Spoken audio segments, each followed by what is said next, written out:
চাউল মাগি খাব হবে প্ৰাণৰ কাতৰে হেন শুনি ধুতে ঈশ্বৰ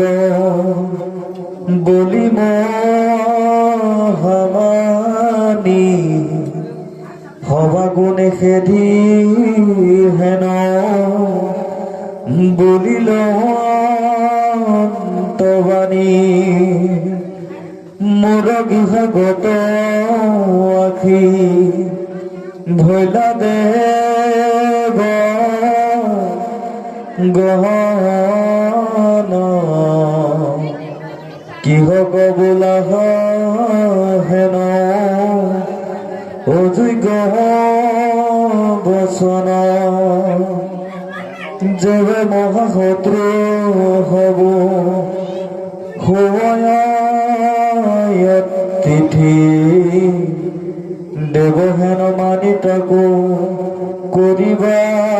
ভকতি পূৰ্বগুণ দুখ কিছু নকৰি বিচাৰ হেন হে হস্ত নয় ধৰ্ম ব্যৱহাৰ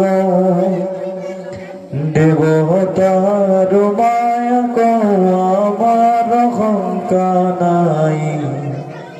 কপট কৰি আকাৰ উৰাবে চাই হেৰদাৰ পাল যাতে দৰ দেহ চাৰি